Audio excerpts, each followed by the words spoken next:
আমরা আছি এখন বাগাইছড়ি উপজেলার বাগাইহাট বিজিবি ক্যাম্পের সামনে অ্যান্ড ফল দেখছিলাম। চিন্তা করলাম এক দুটো ফল কিনা উচিত, কারণ আমাদের নেক্সট গন্তব্য হচ্ছে কুইন অফ হিলসে যাওয়া, অথবা আপনারা বলতে পারেন রুফ অফ রাঙামাটি। হ্যাঁ, এটা হচ্ছে সাজেক ভ্যালি, যেটাকে বলা হয় কুইন অফ হিলস অথবা রুফ অফ রাঙামাটি। এখন এখান থেকে চিন্তা করলাম কিছু খাওয়া যায় কিনা। একটা পেঁপে হাতে নিলাম, দেখলাম যে 80 টাকা দাম চাচ্ছে 1 কেজি পেঁপের দাম। নিয়ে নিলাম, কাজ শেষ, পেট ভরলো। সো এখন আমাদের গন্তব্যের জন্য আমরা রেডি। ক্যাম্প থেকে ঠিক 10:30টায় আমাদের গাড়ি স্টার্ট হলো এবং আমাদের সামনে এবং পেছনে পুলিশ এবং বিজিবির এসকর্ট ছিল। তারা আমাদের নিয়ে যাচ্ছিল সেফটির জন্য। অ্যান্ড সোফার আমার কাছে খুবই সেফ লেগেছে।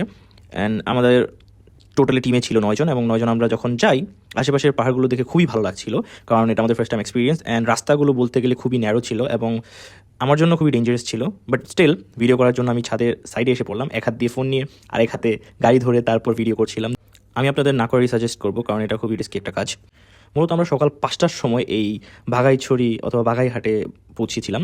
চিন্তা করেছিলাম যে তাড়াতাড়ি আসবো এবং তাড়াতাড়ি চলে যাবো। পরে দেখলাম যে না, এটার একটা নির্দিষ্ট টাইম আছে, 10:30টার মধ্যে আপনাদের গাড়ি ছাড়বে এবং ওইখানে তারা নিয়ে যাবে, এবং সেম আসার সময়ও একটা নির্দিষ্ট টাইম আছে, ওই টাইমে আপনাকে আসতে হবে।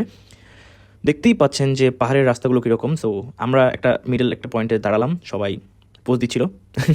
যদিও কেউ প্রফেশনাল অ্যাক্টর না, বাট স্টিল তারা খুব ভালো অ্যাক্টিং করছিল। এটাকে বলতে গেলে সবাই খুব এনজয় করছিল, এবং পাশেই দেখতে পাচ্ছেন যে আদিবাসী বাচ্চারা তারা বিভিন্ন ধরনের ফ্রুটস সেল করছিল এখানে। অ্যান্ড আমরা সামনের দিকে এগোতে থাকলাম। হ্যালো। যাই হোক, সামনে একটা অ্যাক্সিডেন্ট হয়েছিল ছোটোখাটো, বাট কেউ ব্যথা পায়নি, এটা একটা ভালো দিক ছিল।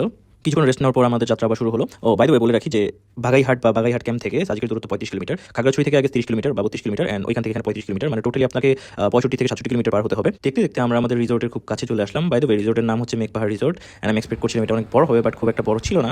স্টিল ভিউটা অসাধারণ ছিল, অ্যান্ড ফ্র্যাঙ্কলি যদি বলি, I was enjoying the moment, because আশেপাশে একদম শান্ত পরিবেশ ছিল। ওয়েদারটাও বলতে গেলে টেম্পারেট ছিল। অ্যান্ড আমার সামনে যে গাছটা দেখতে পাচ্ছেন, গাছটা কিন্তু বিশাল। এভাবে ভিডিও দেখে বুঝতে পারবেন না, বাট অনেক বড় ছিল। আপনারা যদি গ্রুপে মোটামুটি 8-10 জন থাকেন, তাহলে আমি সাজেস্ট করবো আপনারা এখানে আসুন, কারণ এটা হচ্ছে মেঘপাহাড় রিসোর্ট। অ্যান্ড এটার যদি ভাড়ার কথা বলি, নর্মালি সিঙ্গেল রুম 4,500 টাকা, এবং ডাবল বেডরুম যেটা, ওটা 5,500 টাকার মতো চায়, 5,000 5,500। আপনারা ইচ্ছা করলে 4 জন ইজিলি থাকতে পারবেন, 5 জনও থাকতে পারবেন, বাট এটার জন্য একজনের জন্য এক্সট্রা একটা নির্দিষ্ট অ্যামাউন্ট পে করতে হবে। বাট আমি বলবো যে এটার পরিবেশটা খুবই ভালো। তা এগুলো দেখার পর এখন সামনে এগোতে থাকলাম, এবং আমার সামনে দেখতে পাচ্ছেন একটি চার্চ আছে। ডান পাশে কিন্তু কয়েকটা রিসোর্ট আছে, বাম পাশে এখানে আবার রেস্টুরেন্ট। অ্যান্ড আসার সময় দেখতে পেলাম যে বাম পাশে একটা মন্দির আছে। দেখতে পাচ্ছেন এখানে যে রিসোর্টগুলো আছে, সামনে ওই দূরে দেখা যাচ্ছে একটা মসজিদ। সকালে যে আমরা নাস্তা করলাম, এই নাস্তাটা করার কিন্তু আলাদা মজা ছিল। সাথে সাথে যখন আপনারা এই ভিউটা দেখবেন, তখন কিন্তু মজা আরও বেড়ে যায়। দেখতেই পাচ্ছেন কি একটা অসাধারণ ভিউ এখান থেকে। So it's time to say goodbye to Meghpahar and Sajek. ভালো একটা এক্সপিরিয়েন্স ছিল, short journey, but still I enjoyed.